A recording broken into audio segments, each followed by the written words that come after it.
Lottery, betting, gambling, ये सब चीजें हो गई।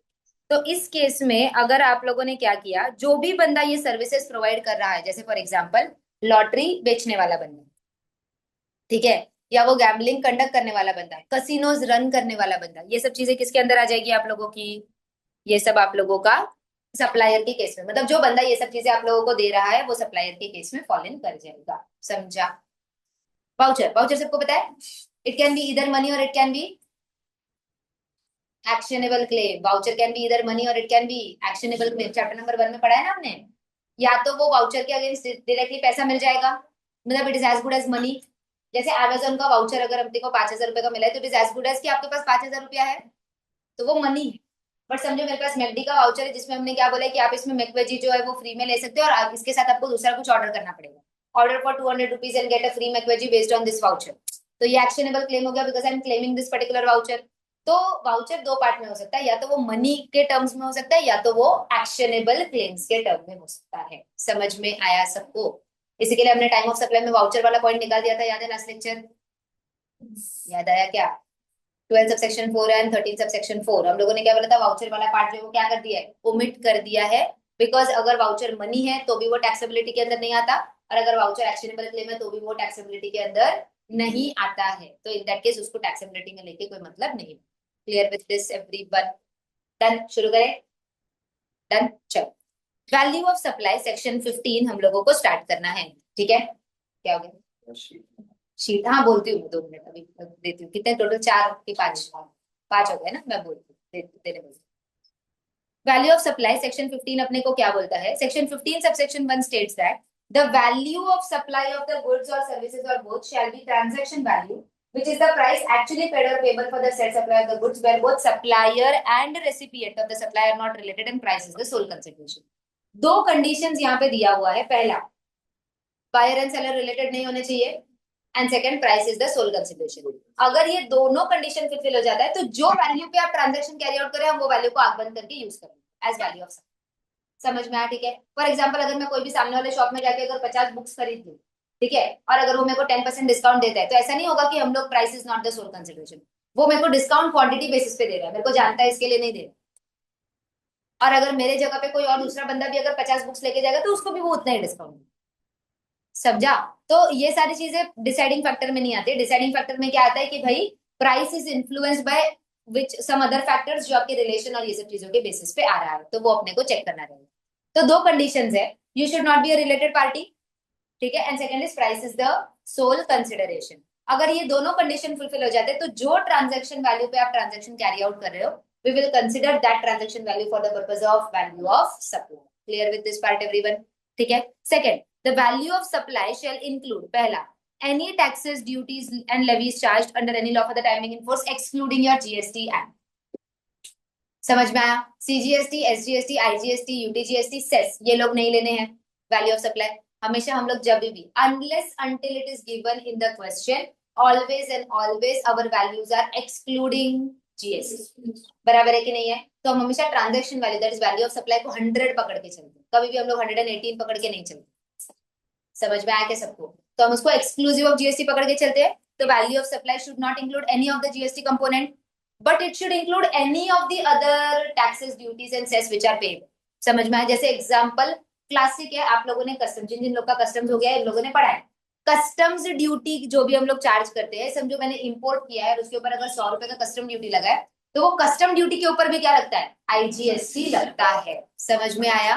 तो इसके अलावा जीएसटी के अलावा कोई भी ड्यूटी होने दो, म्युनिसिपल टैक्स कुछ पे किया है या कोई भी अलग कोई तो ड्यूटी पे किया है, या समझो कि कोई एंटरटेनमेंट टैक्स या कोई भी रिस्पेक्टिव टैक्स अगर चल रहा था और अगर आपने वो पे कर दिया है, जैसे पान मसाला टबैको पे आपने पढ़ा ना कि सीएसटी वैट भी लगता है और फिर जीएसटी भी लगता है। तो सीएसटी वैट अगर चार्ज हुआ रहेगा तो उसके साथ साथ फिर जीएसटी के लिए वो सीएसटी वैट भी ऐड हो जाएगा और उसके ऊपर फिर क्या लगेगा? जीएसटी एप्लीकेबल हो जाएगा। समझ में आया? तो अदर देन जीएसटी अगर कोई भी दूसरा टैक्सेस अगर आप लोगों को एप्लीकेबल हो रहा है तो वो सब वैल्यू ऑफ सप्लाई के लिए ऐड करो और फिर उसके टोटल के ऊपर आपका जीएसटी चार्ज हो। समझ में आया? Second, the amount that the supplier is liable to pay in relation to the supply but which has been incurred by the recipient of the supply and not included in the price actually paid or payable। समझो कि for example मैं प्रियव के साथ कोई transaction deal कर रही हूँ, प्रियव ने मेरे पास कोई तो एक ऑर्डर प्लेस किया, ठीक है, उसने ऑर्डर प्लेस किया था कि भाई मैडम मुझे ना एक व्हाट से की बैग बना के चाहिए, ठीक है। एक प्रॉपर मस्त बैग बना के चाहिए जिसपे ऐसा प्रियव लिखा हुआ रहना चाहिए और ये सब चीजें होनी चाहिए, ठीक है। तो मैंने क्या किया कि समझो प्रियव रहता है मुंबई में और मैं रहती हूँ कल्याण में, तो मुंबई से प्रियव ने क्या किया, कल्याण में ऑर्डर प्लेस किया है, ठीक है। अब मैंने उसको क्या बोला कि देखो बैग तो है ना वो आपको 1000 रुपए में पड़ेगा, 1000 रुपीज में आपको ये कस्टमाइज बैग जो है वो हम आपको अवेलेबल करवा के दे देंगे, ठीक है। उसमें मैंने क्या बोला कि मैंने ना ये बैग बनाने के लिए मटेरियल 1000 रुपए जो है ना, 1000 रुपए का जो है वो प्राइस में इसको चार्ज करूँ, ठीक है।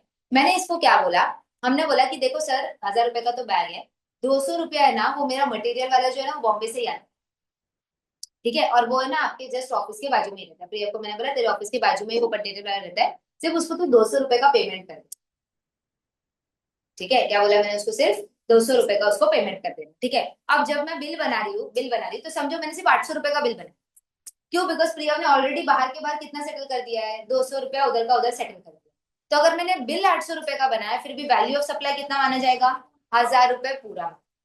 Y, because that 200 was my liability to pay, और मेरे भी पे मैंने रेसिपिएंट को बोला कि किसी को थर्ड पार्टी को देने के लिए, तो अगर मैं उसको इनवॉइस में इंक्लूड नहीं करती हूँ तो वो मेरा गलती है, मैंने उसको फिर भी टैक्स इनवॉइस बनाते टाइम इंक्लूड करना चाहिए और उसके ऊपर जीएसटी चार्ज करना चाहिए। Clear with this part, everyone?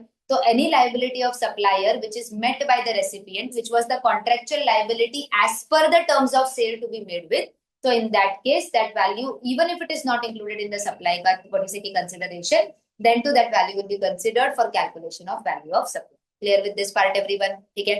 Next, incidental expenses, commission वगैरह हो सकता है, पैकेजिंग चार्जेस है, कमीशन चार्जेस है, जॉब वर्क चार्जेस है, जितना भी खर्चा आपने वो पर्टिकुलर चीज करने के लिए किया है वो सारा का सारा चीज आपका किस में आ जाएगा, वैल्यू ऑफ सप्लाई के केस में ऐड हो जाएगा, ठीक है।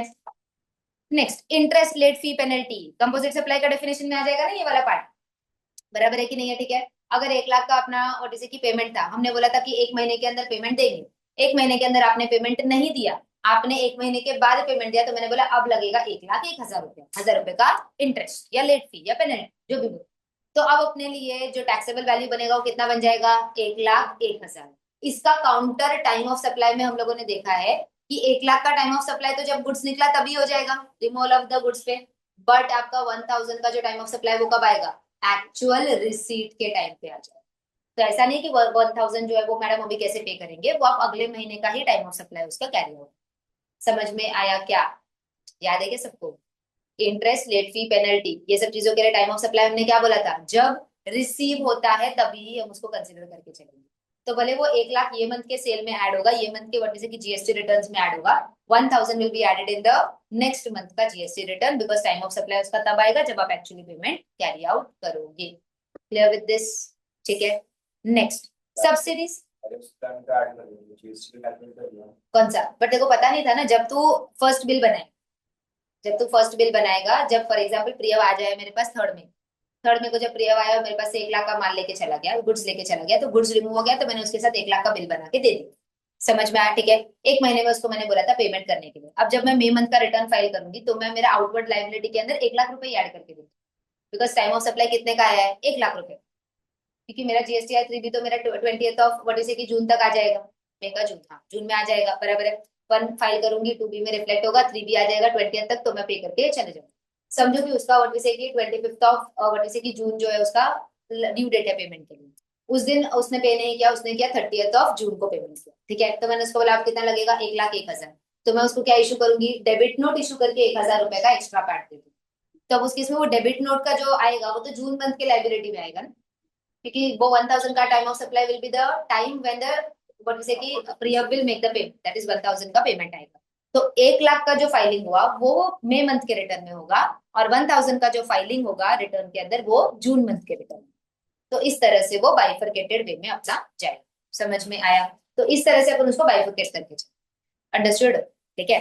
चलो, सब्सिडीज जो हम लोगों ने पहले ही पढ़ा कि अगर government that is state government या सेंट्रल गवर्नमेंट रिलेटेड सब्सिडीज है तो आप उनको एक्सक्लूड करके चलोगे। समझ में आया, ठीक है। अदर देन दैट अगर कोई भी सब्सिडी है तो वो वैल्यू ऑफ सप्लाई में इंक्लूड होगा, that will B inclusive of that particular value. Clear with this part everyone, यहाँ तक का समझ में आ गया। चलो, ठीक है। Next, subsidy will included in the value of the supply of the supplier who receives the subsidy, obviously जिसको मिल रहा है उसी केस में ऐड हो जाएगा। Value of supply shall not include any discount which is given before और at the time of the supply and has been duly recorded in the invoice. तो समझो यहाँ पे जीएसटी में डिस्काउंट का एक सिंपल फंड, या तो जब आप सेल कर रहे हो वो, या उसके पहले कभी भी at the point in time of sale, तब तक आपका वो डिस्काउंट रेडी हो जाना चाहिए और वो इनवॉइस के अंदर रिफ्लेक्टेड होना चाहिए। तो आप बिंदास डिस्काउंट को माइनस करो, कोई प्रॉब्लम नहीं। बट अगर वो डिस्काउंट अग्री ही हो रहा है आफ्टर द सेल, तो हम उसको कभी भी लेस नहीं करते हैं, भले आप what is credit note issue करो, जो भी इशू करो, हम उसको रिवर्सल नहीं। But if the discount was decided before hand and it is only just given afterwards, तो भी चलेगा क्या? यस, तो भी अपने को मिल जाए। सिंपल बोलूं तो फिक्सिंग ऑफ द वैल्यू या अमाउंट या percentage of the discount and the conditions thereof should be done at the time of sale. समझ में आया? Fixing of conditions, value, discount का परसेंटेज जो भी रहेगा, that should be done at the time of sale only. वो time पे आप लोगों ने कर देना चाहिए। तो आप डिस्काउंट तभी के तभी दो, या 2 महीने के बाद दो, या 6 महीने के बाद दो, आपको मिल जाए। बट अगर आप डिस्काउंट अग्री ही करते हो आफ्टर द सेल, तो उस केस में आपको डिस्काउंट नहीं मिलेगा। समझ में आया? एक सिंपल एग्जांपल लेते हो, जैसे फॉर एग्जांपल क्लास में किसी ने एडमिशन लिया, ठीक है, 40,000 रुपीज का फीस है, हमने बोला 4 इंस्टॉलमेंट, 10,000 10,000 10,000 10,000, ठीक है। जिस दिन पेरेंट इधर बैठे हैं ना, उन्होंने बोला कि सर कुछ डिस्काउंट आप कर दीजिए प्लीज, अगर मैं आपको प्रॉम्प्ट पेमेंट करता हूँ, मतलब आपने बोला 10th ऑफ एवरी मंथ को पेमेंट होना चाहिए, अगर समझो मैंने 10th ऑफ एवरी मंथ को पेमेंट कर दिया, तो फिर मुझे डिस्काउंट देना। तो हमने पेपर पे तभी जब फर्स्ट इनवॉइस बनाया ना, तब लिख के दिए 10,000 rupees paid, 30,000 rupees pending, next instalment का ड्यू डेट आपका 10,000 का ये डेट पे आएगा। हमने उधर नीचे लिख के दिया, समझो कि if all the payments are received on time, 2,000 rupees discount will be adjusted in the last instalment. कि लास्ट इंस्टॉलमेंट फिर आप सिर्फ कितना दो? 8,000 रुपीज का दो। 2,000 रुपए आपको क्या मिल जाएगा?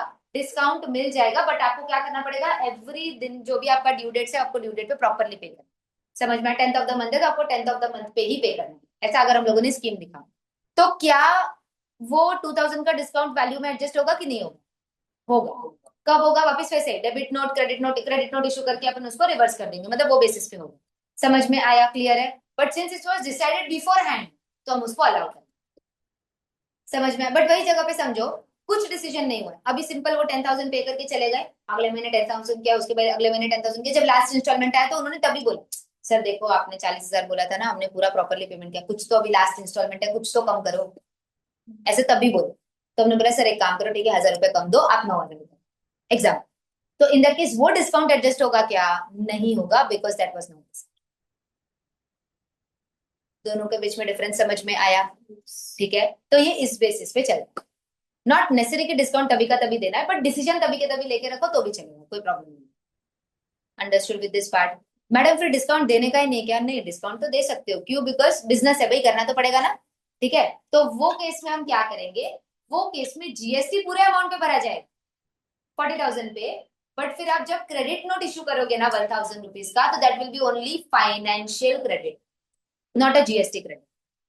मतलब उसमें जीएसटी का रिवर्सल नहीं। समझ में आया? आप अकाउंट्स के बेसिस पे आप रिफंड कर दो, मतलब बॉडी से कि जो लेस है वो कर दो, अमाउंट जो है आप लोग लेस कर दो और वो सब चीजें डिस्काउंट दिखा दो। जीएसटी के लिए वो पर्टिकुलर चीज लेस नहीं, तब सिर्फ फाइनेंशियल क्रेडिट नोट या डेबिट नोट इशू होगा, not the GST debit note या क्रेडिट। कॉन्सेप्ट समझ में आया? पक्का? ठीक है, चलो। अगर after the supply has been effected, तो बिफोर वाला तो अपने को समझ में आ गया, बिफोर वाले में तो कोई प्रॉब्लम नहीं है, बिकॉज जब इनवॉइस बनेगा तो उसी के अंदर वो डिस्काउंट ऑलरेडी आ जाएगा। ठीक है, after the supply has been effected, if such discount is established in terms of an agreement entered into at or before the time of supply and specifically linked to the relevant invoices, obviously invoice को relevant link होना चाहिए, बराबर है कि नहीं? ये invoice पे इतना डिस्काउंट, ये invoice पे इतना discount. ITC is attributable to the discount on the basis of the document issued by the supplier has been reversed. Now this is important. अब इसका इफेक्ट जो है ना वो समझो। सबसे पहले हम लोग क्या करना चाहते हैं यहाँ पे देखो, और ये इंपॉर्टेंट है, इसका इफेक्ट समझो। समझो कि अभी गर्मी का सीजन है, ठीक है। समझो वोल्टास वाले ने एक इलेक्ट्रॉनिक व्हाट इज की रिटेलर है उसके साथ डील किया हुआ, ठीक है। वोल्टास ने क्या बोला है? वोल्टास ने सबसे पहले क्या किया यहाँ पे? वोल्टास ने बोला देखो हमारा एक एजी जो है ना, अपने सिंप्लिसिटी पर्पसेस के लिए हम लोग अमाउंट्स जो है वो सिंपल सिंपल लेके चलेंगे, ठीक है। 10,000 रुपीज का एक एसी है, अपन मान के चलो, ठीक है। 10,000 रुपीज का एक एसी है, ठीक है।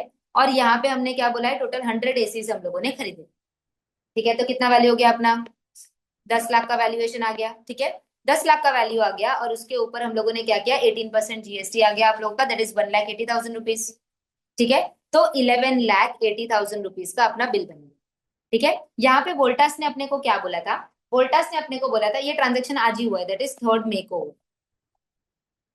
ठीक है। और वोल्टास ने बोला था इसका पेमेंट जो है ना ये आपको करना है in the month of August, अगस्त 3 को आपको पेमेंट, जून जुलाई अगस्त 3 महीने का अपने पास क्रेडिट, ठीक है। वोल्टास ने अपने को क्या बोला कि अगर आप ये 100 का 100 एसी ये 3 महीने के अंदर बेच देते before you making the payment on 3 अगस्त, तो आपको हम लोग क्या करेंगे, आपको हम लोग 10% का डिस्काउंट देंगे। क्या दे देंगे, 10% का discount on the face value, जो भी अपना वैल्यू है उसके ऊपर 10% का आपको डिस्काउंट मिल जाएगा। ये इधर ही अग्री हो चुका है व्हेन 3 मई, समझ में आया, 3 मई को डिसाइड हो चुका, अंडरस्टूड। अब यहाँ पे ना थोड़ा रिटर्न्स का कॉन्सेप्ट भी समझो। 3 मई को आपने ये ट्रांजेक्शन किया, 3 मई का जो रिटर्न जाएगा 3B GSTR 1 जाएगा, फिर GSTR 3B जाएगा, ठीक है। सबसे पहले बात करती हूँ जून मंथ में। जून मंथ में हम क्या करेंगे, पहले GSTR 1 फाइल करेगा ये आपका वोल्टास, GSTR 1 फाइल करेगा वोल्टास, जिसमें वो दिखाएगा कि outward tax liability of 1,80,000 rupees, बराबर है। This will be reflected in June month GSTR 2B of the recipient, 1,80,000 का क्रेडिट दिखने लगेगा, और ये क्रेडिट आप ले सकते हो, इसमें कोई प्रॉब्लम नहीं है ना, बराबर है कि नहीं, पेमेंट नहीं किया फिर भी ले सकते हैं, बराबर है कि नहीं है, ठीक है। चलो, तो इन दिस केस समझो जून मंथ का जो अपना आउटपुट था उसी के सामने हमने जून मंथ का ये समझो कि ये जो अपना बंदा था ना, जो भी रेसिपिएंट था, इसका आउटवर्ड टैक्स लाइबिलिटी वो टाइम पे 2 लाख रुपए का था फॉर हिज रिस्पेक्टिव सेल्स। तो उस केस में उसने सिर्फ वो मंथ में 20,000 रुपए का जीएसटी भरा होगा after taking the credit of 1,80,000 rupees. मतलब जो एसी उसने अब तक बेचा ही नहीं है उसका भी क्रेडिट उसने लेके रख लिया है, ठीक है ना। अब आते हैं अपन in the month of August, August month में आ गए हम लोग, ठीक है। अगस्त मंथ में आ गए और यहाँ पे हो गया कि हमने सारे के सारे 100 बेच दिए, अपना condition of that particular thing was satisfied. तो अब जब हम लोग पेमेंट करेंगे तो हम सिर्फ 9 लाख का पेमेंट करेंगे, 10% डिस्काउंट ना, 9 लाख का पेमेंट करेंगे, बराबर है। तो अब अपने को क्या करना है, 9 लाख का पेमेंट है, मतलब 1 लाख रुपए का जो अपना जीएसटी था उसको एडजस्ट, 1 लाख रुपए का जो अपना डिस्काउंट है उसको रिवर्स करना पड़ेगा। तो अब जब मैं क्रेडिट नोट बनाएगा ये वोल्टास, तो वो 1 लाख रुपए लेगा, इसके ऊपर 18% जीएसटी मतलब 18,000 रुपए एडजस्ट करेगा, 1,18,000 रुपए का वो क्या बनाएगा, क्रेडिट नोट बनाएगा, 1,18,000 का वो क्या बनाएगा, क्रेडिट नोट बनाएगा। अब यहाँ पे देखो, सिंपल, वोल्टास ने 180 का पेमेंट कर दिया, जिसके सामने रेसिपिएंट ने 180 का क्रेडिट ले लिया, उसमें से 18,000 रुपए का रिटर्न जा रहा है। 18,000 रुपए का अगर क्रेडिट नोट इशू होता है तो वोल्टास जब अपना अगस्त मंथ का नेक्स्ट रिटर्न फाइल करेगा तो वो 18,000 से अपना आउटपुट टैक्स लायबिलिटी को कम कर देगा। बट यहाँ पे ये तो पूरा 180 का क्रेडिट लेके बैठा है ना, तो इसके लिए उन्होंने कंडीशन इशू किया है कि पहले अगर आपको, अगर वोल्टास को ये 18,000 का क्रेडिट लेना है तो what he has to ask the recipient is, this recipient will have to reverse the credit of 18,000 rupees in his August month का रिटर्न। ये 18,000 रुपए इसको रिवर्स करना पड़ेगा बिकॉज वो पहले से क्रेडिट लेके बैठा है ना, तो वो क्रेडिट को रिवर्स करना पड़ेगा सो दैट इधर से निकल गया और वोल्टास को रिटर्न। समझ में आया, ये कंडीशन कंपलसरी है। अब इसके लिए क्या होता था, पहले कैसा था, तो पहले इन्होंने क्या निकाल के रखा था, ये कंडीशन को कंप्लाई करने के लिए अगर 5 लाख या उससे कम का जीएसटी रिवर्सल, तो आपको क्या करना है, आपको सिर्फ रेसिपिएंट से एक कंफर्मेशन लिखवा के ले लेना है कि आपने रिवर्स कर दिया।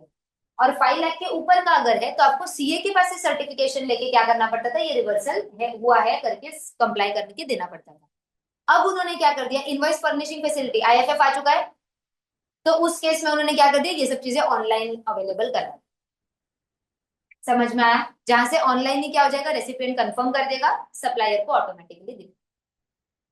समझ में आया, तो ये जो फिजिकली पहले जो ये लोग कंफर्म कर रहे थे कि भाई हम लोगों ने जीएसटी रिवर्सल किया है कि नहीं किया है, उसमें ग्लिचेस आ सकते हैं, बराबर है। तो वो चीजों को व्हाट इज इट नलिफाई करने के लिए उन्होंने इस पोर्टल को भी क्या कर दिया, ऑटोमेट कर दिया और इलेक्ट्रॉनिकली इस चीज का फाइलिंग हो सकता है। समझ में आया पूरा प्रोसेस। इसी के लिए ये कंडीशन उन्होंने यहाँ पे बोला है कि पहला कंडीशन था आप लोगों का कि भाई डिस्काउंट जो है वो आप लोग का बिफोर और at the time of the supply decide हो जाना चाहिए था, बराबर है। और दूसरा, रेसिपिएंट को ये क्रेडिट क्या करना, व्हाट इज जो भी उसने लिया था वो रिवर्स करना पड़ेगा और उसका एक कंफर्मेशन सप्लायर को देना पड़ेगा। समझ में आया। ये कंडीशंस अगर आप फुलफिल कर लेते हो तो वोल्टास का आउटपुट टैक्स लायबिलिटी जो है वो अगस्त मंथ में 18,000 से कम हो जाए। Understood with this part? Next, where the value of the supply of the goods or services or both cannot be determined under subsection 1, then it shall be determined in the manner as may be prescribed. तो वो rules के अंदर prescribed है, rules के अंदर जाएंगे और वहां से चेक करेंगे। ठीक है, notwithstanding anything contained in subsection 1 or subsection 4, the value of the supplies as may be notified by the government on recommendation of the council shall be determined in such manner as may prescribed. तो कभी कभी government क्या कर सकता है, सीधा rule बोलेगा तुमको सेक्शन 15 एप्लीकेबल नहीं है, तुम सीधा रूल पे। तो ये भी पावर सेंट्रल गवर्नमेंट को देके रखा है, for respective categories they can issue such kind of notifications and rules. Clear with this part? ठीक है। सो रिलेटेड पार्टीज कौन कौन है, डेफिनेशन पढ़ा था हम लोगों ने रिलेटेड पार्टीज का। कौन कौन आते हैं? पहला, ऑफिसर्स और directors of one another's business. ठीक है। Second, persons are legally recognised as partners. Partnership form के अंदर सारे पार्टनर्स रिलेटेड पार्टी के डेफिनेशन के अंदर आते हैं। Persons are employer and employee, employer employee is also coming under related parties. Next, person directly or indirectly owns and controls or holds 25% or more outstanding voting stock or shares in both of them। अपना यहाँ पे क्या बोला है, मतलब ये substantial interest के हिसाब से जा रहा है, बराबर है कि नहीं है? 20 भी नहीं जा रहे, 50 भी नहीं जा रहे, वो लोगों का एवरेज है 25%। समझा क्या? जनरली अपन क्या बोलते हैं, 50% से ज्यादा वाला बोलते हैं ना। यहाँ पे उन्होंने शेयर्स के लिए कितना बोल दिया? 25%, वो याद रखो। ठीक है। Next, one of them directly और इनडायरेक्टली कंट्रोल्स अनदर। कंट्रोल्स मतलब 50% और मोर ना, 50% से ज्यादा होल्डिंग होता है तो हम क्या बोलते हैं? Control. Both of them directly और indirectly are controlled by a third person, तो in that case they both will become related just because they are directly controlled by third person. ठीक है, जैसे हम लोगों ने यहाँ पे एग्जांपल लिया था, एक्स है, वाई है और जेड है। ठीक है, तो if Y and Z both are holding shares in X limited and दोनों का मिलाकर 50% से ज्यादा है, तो एक्स और वाई कौन बन जाएंगे? रिलेटेड पार्टीज बन जाएंगे। समझ में आया? टुगेदर दे डायरेक्टली और इनडायरेक्टली कंट्रोल अ थर्ड पर्सन, या तो ऐसे आएगा या तो ऐसे, दोनों में से कोई भी, वाइस वर्सा। ठीक है, they are members of the same family. Family का डेफिनेशन हमने किया है।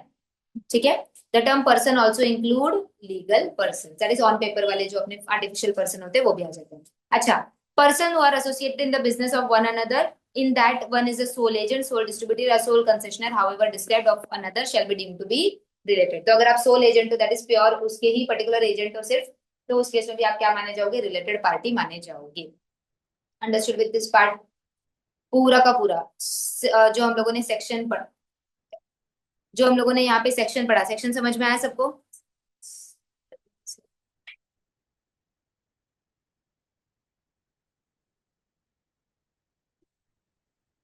पूरा का पूरा सेक्शन समझ में आया, बेस वाला? ठीक है, एनालिसिस भी देख लेते हैं, वही चीज एनालिसिस के अंदर दिया हुआ है।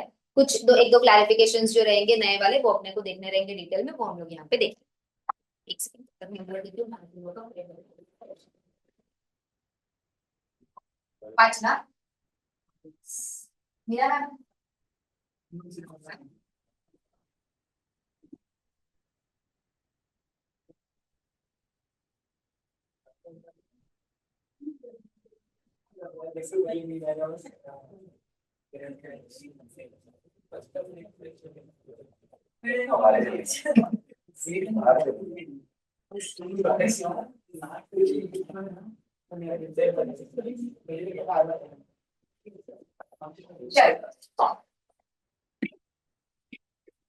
शुरू करें।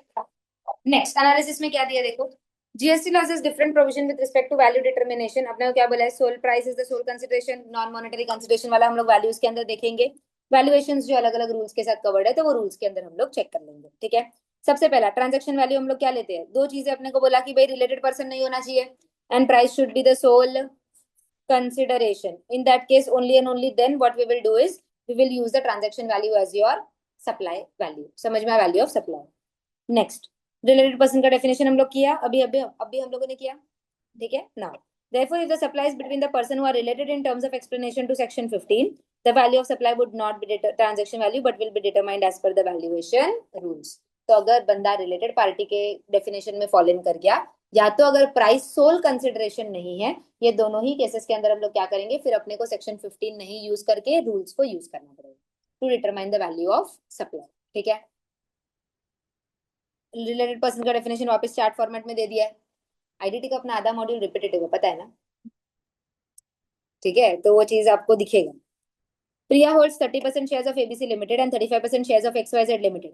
तो एबीसी और एक्सवाई दोनों रिलेटेड हो गया ना, बराबर है, क्योंकि यहाँ पे 30% है, यहाँ पे 35, अपने को 25-25 चाहिए ना, बराबर है कि नहीं। चलो, Q limited is deciding role in the corporate policy operations management and quality control of R limited.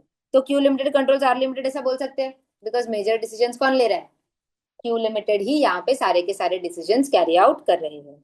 Alpha limited controls the composition of board of directors of beta limited and gamma limited. तो beta और gamma दोनों related हो सकते हैं, क्योंकि यहाँ पे board of directors और यहाँ पे बोर्ड ऑफ डायरेक्टर्स दोनों कौन डिसाइड कर रहा है, अल्फा लिमिटेड डायरेक्ट कर रहा है, समझा। Brita limited and Greta limited together control Margreta limited. चलो, तो ब्रीटा एंड ग्रीटा क्या बन जाएंगे, रिलेटेड पार्टीज बन जाएंगे, समझ में आया। चलो, the what do you say ki under section 15 subsection 1 the transaction value will apply which applies between the unrelated person where price is the sole consideration is price which is actually paid or payable for the goods or services, ठीक है, understood with this part। it includes amount already paid and also the amount which is payable। इसी के लिए हम लोग बोलते हैं ना कि डेटर वेटर रहा तो भी चलता है ना, कोई प्रॉब्लम है क्या, नहीं, वो भी इंक्लूड हो जाएगा, ठीक है। the value of taxable supply of the goods and services shall ordinarily be the transaction value, but अगर व्हाट से वेरियस इंक्लूजन एक्सक्लूजन है जो अपने को अभी आगे जाके सबसेक्शंस के अंदर चेक करने हैं। फर्स्ट, ये लिस्ट पूरा हमने देखा था, value of supply which are enumerated below, inclusions, taxes, duties other than GST taxes. Second, payment to third parties जो सप्लायर ने करना चाहिए था बट किया किसने, रेसिपिएंट ने। इंसिडेंटल एक्सपेंसेस जो भी कमीशन है, पैकेजिंग है, स्पेशल पैकेजिंग वगैरह बोलते हैं ना हम लोग कभी कभी, वो सब चीजें आपकी उसी के अंदर आ जाएगी। समझो अमेजोन पे आपने विद गिफ्ट रैपर वाला सिलेक्ट किया, तो गिफ्ट रैपर का जो एक्स्ट्रा चार्जेस रहेगा वो भी आपके सप्लाई के वैल्यू में इंक्लूड हो जाएगा, समझ में आया, ठीक है।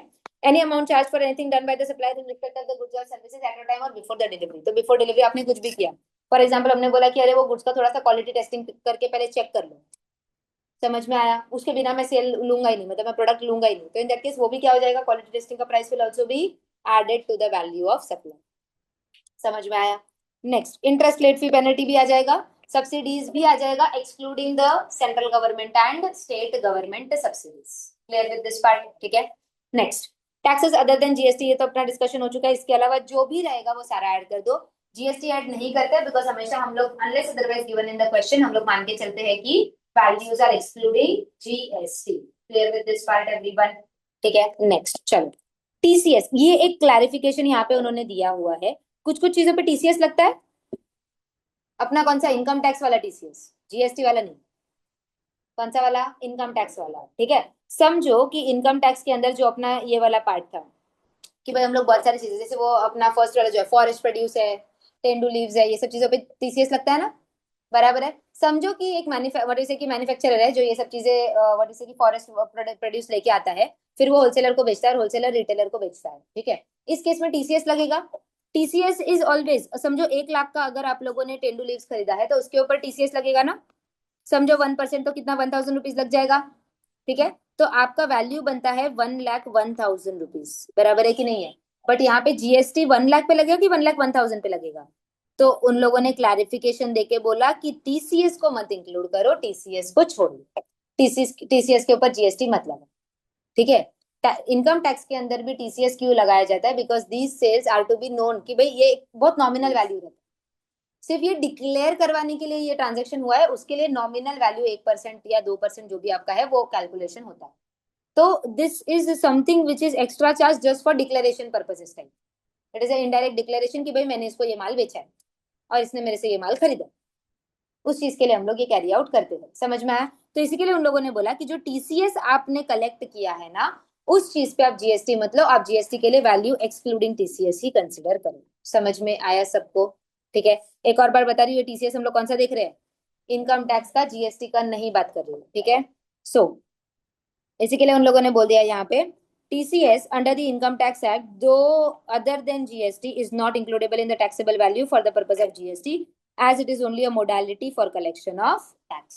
समझ में आया, ठीक है, ये लाइन इंपॉर्टेंट है। Payment to third parties on behalf of the recipient, ये हम लोगों ने देखा, प्रिय वाला एग्जांपल जो हमने लिया था बॉम्बे वाला वही एग्जांपल है। एक बार नीचे भी हम लोग यहाँ पे देख लेते हैं। हाँ, एक चीज है, अगर यहाँ पे वो लाइबिलिटी मेरे सेल के रिगार्डिंग नहीं था, कुछ तो अलग ही था जो सप्लायर का व्हाट वी से की रिलेशन में ही नहीं आता, तो वो चीज इंक्लूड करेंगे क्या, नहीं, वो चीज इंक्लूड नहीं होगा, वो सप्लाई के रिलेशन में होना चाहिए and that should be something which is to be paid by the supplier, समझ में आया? वो कॉन्ट्रेक्चुअल लाइबिलिटी होना चाहिए, ठीक है। Grand Biz contracts with ABC company to conduct a dealers meet. In furtherance of this, Grand Biz contracts with the vendors to deliver the goods and services like water हो गया, soft drinks हो गया, audio systems हो गया, projector हो गया, catering, flowering at the venue on the stipulated dates at the stipulated prices. Grand Biz is liable to make this payment as contracted. अब मैंने कॉन्ट्रैक्टर को पैसा दिया, फिर उसको आगे कैसे सेटलमेंट करना है उसका रिस्पॉन्सिबिलिटी है, ठीक है। Soft drink supplier wanted the payment upon delivery and ABC agrees to pay the same by the software drinks vendor on the Grand Biz on the receiving of the crates. तो उसने क्या बोला, अरे नहीं मेरे को तो एडवांस चाहिए, तो उसने क्या बोला, ठीक है आप जब उधर डिलीवर करोगे तो मेरा रेसिपिएंट वहां पे रहेगा, उससे आप तभी के तभी पैसा ले लो। फिर हमने इवेंट वाले को जब पैसा दिया तो हमने एक्सक्लूडिंग सॉफ्ट ड्रिंक्स वाला पैसा दिया। समझो, यहाँ पे मैं आपको नंबर्स देती हूँ, हम एक इवेंट होल्ड करवा रहे हैं, ठीक है, समझ में आया? तो अब यहाँ पे समझो कि मोहित की शादी हो रही है, तो मोहित की शादी में समझो 50 लाख रुपए हम लोगों ने इवेंट वाले को देके रखा है, ठीक है। उसमें से समझो कि जो फ्लावर डेकोरेटर था ना, उसने बोला कि देखो मेरा बिल जो है ना वो 2 लाख रुपए का है, ठीक है। अच्छा, यहाँ पे समझो कि अगर 2 लाख रुपए का आप लोगों का बिल बन रहा है, ठीक है, तो इन दिस केस वो फ्लावर डेकोरेटर वाले ने क्या बोला कि मैं वहां पे डेकोरेशन के लिए आऊंगा, मुझे वहां के वहां पैसा चाहिए, ठीक है। तो इन दिस केस मोहित ने बोला ठीक है चलो मैं वहां पे ही रहूंगा, मैं दे दूंगा पैसा, ठीक है। तो मोहित ने क्या किया, 2 लाख रुपए फ्लावर डेकोरेटर को तभी के तभी उधर के उधर सेटल कर दिया, ठीक है। बट ये लाइबिलिटी जो था वो तो इवेंट वाले का था ना, क्योंकि मैंने तो इवेंट वाले के साथ विद फ्लावर डेकोरेशन 50 लाख रुपए का डील करके रखा है, बराबर है कि नहीं है?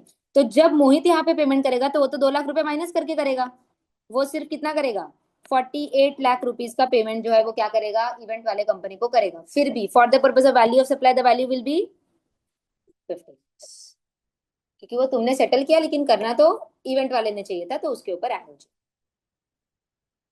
Valuation of supply by the component manufacturer using the molds and dies of the by the original equipment manufacturer sent free of cost to him. अब यहाँ पे उन्होंने क्या बोला है, component manufacturer and original equipment manufacturer. तो अब इस केस में क्या होता है, समझो अपने जो automobile industries, OEM manufacturer is automobile industry. Automobile industry को समझो कि कोई पर्टिकुलर चीज बना के चाहिए, कोई पाइप बना के चाहिए जो आप लोग गाड़ी के अंदर यूज करने वाले हो, स्टीयरिंग व्हील बना के चाहिए, गियर बना के चाहिए, कुछ भी चीजें बना के चाहिए, और कंपोनेंट मैन्युफैक्चरर वो पर्टिकुलर पार्ट को डेवलप करके देता है, बना के देता है, ठीक है। अब वो कंपोनेंट मैन्युफैक्चरर जो है वो तो बहुत सारे कंपनीज के लिए करता होगा, मतलब वो महिंद्रा के लिए भी बनाता होगा, वो टाटा के लिए भी बनाता होगा, वो आपका व्हाट इज इट की दूसरे कंपनीज के लिए भी बनाता होगा, मारुति के लिए भी बनाता होगा। तो इन दैट केस सबका जो लोगो होगा या डिजाइनिंग होगा वो अलग अलग हो सकता है, ठीक है। समझो कि महिंद्रा ने बोला कि देखो मेरे को ना मेरा स्टेयरिंग व्हील कुछ इस तरह से चाहिए, तो मैं ना मेरा वो मोल्ड जो है स्टेयरिंग व्हील का वो मैं आपको भेजता हूँ, आप वो मोल्ड को यूज करके हमारे लिए 10,000 स्टेयरिंग व्हील बना के दीजिए। समझ में आया? अब इस केस में जब वो कंपोनेंट मैन्युफैक्चरर वो मोल्ड को यूज कर रहा है, जो किसने सप्लाई किया था, ओईएम, दैट इज महिंद्रा ने खुद ने सप्लाई किया था फ्री ऑफ कॉस्ट कि भाई ये मेरे व्हील्स मतलब मेरे स्टीयरिंग व्हील बनाने के लिए आप उसको यूज कर। तो फिर उस केस में हम लोग उसको नहीं, क्योंकि यहाँ पे क्या था, यहाँ पे कंपोनेंट मैन्युफैक्चरर को हमने क्या बोला था, सिर्फ स्टीयरिंग व्हील बना के चाहिए, उसका मोल्ड भी मैं ही दूंगा, ये एग्रीमेंट है। तो उस केस में अगर मैं mould free of cost provide करती हूँ तो वो मोल्ड का प्राइस कहीं पे भी वैल्यू ऑफ सप्लाई में एडजस्टमेंट नहीं होगा, बिकॉज एग्रीमेंट के टाइम पे डिसाइड यही हुआ था कि मोल्ड में। समझ में? बट वही जगह पे समझो कंपोनेंट मैन्युफैक्चरर के साथ डील हुआ कि तुम मुझे स्टीयरिंग व्हील बना के दोगे, बराबर है, मोल्ड वोल्ड भी सब तुम्हारा ही होगा, ठीक है। ये सब डिसीजन हो चुका है, उसने बोला कि हाँ ठीक है 10,000 स्टीयरिंग व्हील बनाने का है ना, 1,50,00,000 रुपए लगेगा, 1.5 करोड़ रुपए में आपके 10,000 स्टीयरिंग व्हील बन जाएंगे, समझो। फिर उसके बाद कंपोनेंट मैन्युफैक्चरर अपने पास आता है, बोलते हैं कि अरे सर आप एक काम करो ना, आपके पास जो मोल्ड है आप मुझे वही दे दो, मैं उसी के हिसाब से आपको बना के दे देता हूँ। तो पर डिसाइड क्या होता है 1.5 करोड़ की वैल्यू पे कि कौन करेगा, मोल्ड कौन देगा, खुद मैन्युफैक्चरर, कंपोनेंट मैन्युफैक्चरर करने वाला। इस केस में फिर हम क्या करेंगे, वो मोल्ड का अमोर्टाइज वैल्यू निकालेंगे जितना यूज हुआ है फॉर दैट पर्टिकुलर प्रोडक्शन, और उतना वैल्यू हम वैल्यू ऑफ सप्लाई के अंदर ऐड, बिकॉज इस केस में फिर कंपोनेंट यूजर क्या कर रहा है, कंपोनेंट मैन्युफैक्चरर अपना एसेट यूज कर रहा है ना, mould is an asset, mould type क्या होता है इसके केस में आता है ना, उसका एक अमोर्टाइज कॉस्ट निकालेंगे और उतना कॉस्ट क्या करेंगे, वैल्यू ऑफ सप्लाई में ऐड करेंगे। Understood with this part? तो it again depends on the type of agreement which is being happening. अगर ओईएम ने बोला है कि मोल्ड मैं दूंगा तो दैट इज कुछ नहीं होगा, value of supply will B excluding that particular cost. But अगर उन्होंने प्री हैंड डिसाइडेड नहीं किया हुआ था और बाद में अगर वो यूज करता है तो इन दैट केस क्या करेंगे, amortise cost of the particular asset जितना रहेगा वो हम कैरी आउट करेंगे। समझ में आया? क्या दिया देखो यहाँ पे। सो इन दिस केस उन्होंने क्या बोला है कि while calculating the value of the supply by the component manufacturer using the mold dies by OEM, sent free of cost to him, the value of such mold shall not be added to the value of the supply because cost was not to be incurred by the component manufacturer and thus no merit in inclusion of the value of supply. क्योंकि पहले से ही decided था कि कौन देने वाला था, OEM वाला देने वाला था, ठीक है. But if contract between the OEM and component manufacturer was for supply of component using mold and dies belonging to the component manufacturer, but the same has been provided by OEM, so in that case हम लोग क्या करेंगे, amortized cost of such mold and dies shall be added to the value of the component. वही जगह पे अगर free of cost नहीं देके मैंने बोला कि देखो मैं आपको मोल्ड दे रहा हूँ, ये मोल्ड का जो है ना 50,000 रुपये लगेगा, ठीक है. तो फिर अगर फ्री ऑफ कॉस्ट नहीं और अगर मैं चार्ज करी 50,000 रुपीज तो फिर वो चार्ज जो है वो उतना इंक्लूड हो जाए. समझ में आया? Depending on each and every cases ऐसा करके भी एडजस्ट कर सकते. Understood with this part everyone? समझा? डिपेंडिंग एग्रीमेंट किस तरह से एंटर हो रहा है उसके बेसिस पे आप डिसाइड करोगे जीएसटी इम्प्लीकेशन. डन. कंपोनेंट वाला चार्ज कर रहा है. कौन सा? जो अपना मोल्ड दे रहा है वो चार्ज कर रहा है. मोल्ड तो ओईएम दे रहा है ना, मैन्युफैक्चरर को बोल रहा है कि मेरा मोल्ड यूज करो, सबसे मैन्युफैक्चरर बराबर है. यस, वो चार्ज कर. हाँ, मतलब मैं क्या बोल रही हूँ कि समझ कि महिंद्रा है, महिंद्रा इज ओईएम, बराबर है, ठीक है. और सामने कंपोनेंट मैन्युफैक्चरर जो है समझ कोई स्टीयरिंग व्हील बनाने वाला बंदा है, ठीक है. अब इस केस में समझ कि महिंद्रा ने बोला कि अरे मैं आपको देता हूँ मोल्ड, एक्चुअली होना तो कंपोनेंट मैन्युफैक्चरर का चाहिए था बट उसने अपने से मांगा तो हमने दे दिया. तो उस केस में हमने क्या बोला कि अरे 50,000 रुपए जो है ना फिर वो मोल्ड के लिए माइनस होगा आपका हिसाब है. तो मैंने फिर फ्री ऑफ कॉस्ट नहीं दिया, मैंने क्या किया, वैल्यू चार्ज किया ना, तो फिर वो वैल्यू देखा जाएगा. अगर फ्री ऑफ कॉस्ट दिया तो अमोर्टाइज वैल्यू निकालना पड़ेगा. तो इसके लिए वो बोल रहे हैं कि अगर वैल्यू अवेलेबल है तो आप वो वैल्यू ले लो, अगर वैल्यू अवेलेबल नहीं है तो इन दैट केस आप क्या करो, फिर अमोर्टाइज कॉस्ट निकालो ऑफ दैट पर्टिकुलर मोल्ड, क्योंकि फिर फ्री ऑफ कॉस्ट का पार्ट नहीं ले सकते. समझ में आया? ठीक है, डन. चलो. This clarification affirms the view that if element or a constituent of the supply which the supplier is responsible to incur is actually paid by the recipient, value or constituent is added to the value of supply. तो just because आपके product के लिए आप कोई particular equipment दे रहे हो जो actually supplier ने देना चाहिए था, तो in that case also it will be added to the value of the supply it was if it was to be provided by the supplier. समझ में आया? ठीक है, चलो. हाँ बोल. तो वो ऐड हो जाएगा ना. हाँ, मतलब ये वाला जो अपना पार्ट जो रहेगा ना उसके अंदर ऐड हो जाएगा, ऐसा वाला पार्ट पे आ जाएगा. 1 करोड़ का 1 करोड़ 25,00,000 एक्स्ट्रा. कौन सा? हाँ, वो फिर उसके इसमें आ जाएगा. यस, क्योंकि फिर चार्ज आपने एक्स्ट्रा किया है ना वो पार्ट पे, उतना पार्ट अपना एक्स्ट्रा आ जाएगा तो वो पार्ट पे आ जाएगा. अभी जैसे फॉर एग्जाम्पल हो गया कि समझ सीए फाइनल का तूने रजिस्ट्रेशन दिया, ठीक है, यहाँ पे तुम लोगों ने रजिस्टर किया और हम बोले थे कि आपको फॉर एग्जाम्पल हम लोग बुक देंगे, ठीक है, जो भी बुक है. हमने क्या बोला कि एक काम करो 50,000 rupees is the fees example, ठीक है. 50,000 में हमने क्या बोला, एक काम करो आप सिर्फ 45,000 इधर पे करो और 5,000 का जो बुक्स है ना वो मैं आपको स्टोर का एड्रेस देती हूँ, आप वहां से जाके कलेक्ट करके 5,000 आप उधर ही पे कर दो, ठीक है. तो 45,000 मैंने बिल इधर कितना बनाया, 45 का ही बनाया, बट एक्चुअली बुक तो मैंने ही देना चाहिए था ना, क्योंकि जब मैंने आप लोगों को पिच किया तो मैंने क्या बोला था कि क्लास से सारा बुक्स प्रोवाइड होगा. तो in that case 45 plus 5 add हो जाएगा, बिल पूरा 50 का ही बना, ऐसा चले. सेम इधर भी वैसा ही हो. समझा? डन. चल. इंसिडेंटल एक्सपेंसेस, इंसिडेंटल एक्सपेंसेस में क्या क्या आ सकता है, कमीशन आ सकता है, एजेंट को वगैरह पे किया वो कमीशन आ सकता है, ठीक है. देन पैकिंग चार्जेस आ सकते हैं, स्पेशल पैकिंग, डबल पैकिंग, सब आ सकता है ना, ठीक है. तुमको बबल रैप चाहिए बाद में खेलने के लिए, वो भी आ जाएगा, ठीक है. चलो नेक्स्ट, इंस्पेक्शन और सर्टिफिकेशन चार्जेस. कभी कभी सर्टिफिकेशन वाला मांगते ना अपन, इलेक्ट्रॉनिक आइटम में वगैरह जनरली होता है सर्टिफिकेशन, आईएसओ सर्टिफिकेशन वगैरह होता है, तो वो सब चीजें आप लोग मांग सकते हो, तो वो चीजें भी आ जाएगी. इंस्टॉलेशन टेस्टिंग चार्जेस, इंस्टॉलेशन करके देने का खर्चा ऐड होता है ना, ठीक है. Women charges, loading charges, destination charges, ये सब चीजें भी ऐड हो जाएगी. जैसे फॉर एग्जांपल आपने कुछ तो मंगाया है, ठीक है, उन्होंने बोला कि सर आपका जो घर है ना वो 8th फ्लोर पे है, उतना चढ़ाने का एक्स्ट्रा पैसा लगेगा. बहुत बार होता है ना ऐसा, हम लोग कोई भी एसेट खरीदते हैं कुछ बड़ा, जैसे फ्रिज खरीदते हो, वॉशिंग मशीन खरीदते हो, तो वो बोलते हैं कि sir first floor second floor तो चलो ठीक है हम लोग कर देते हैं, बट 8-8 माला रहता है, 10-10 माला रहता है तो एक्स्ट्रा चार्जेस लगता है, फिर ट्रांसपोर्ट वाले इतने में मानते नहीं है, तो समझो 1,000 रुपये एक्स्ट्रा चार्ज देना पड़ेगा, वो एक्स्ट्रा भी ऐड हो जाएगा. यस, वो भी ऐड हो जाएगा. समझ में आया? Outward freight and transit insurance, where supplier agrees to deliver the goods at the buyer's premises and arranges for the transport and insurance, the contract becomes a composite supply. तो in that case insurance और आप लोगों का जो transportation cost है वो भी add हो जाएगा. समझ में आया? ठीक है.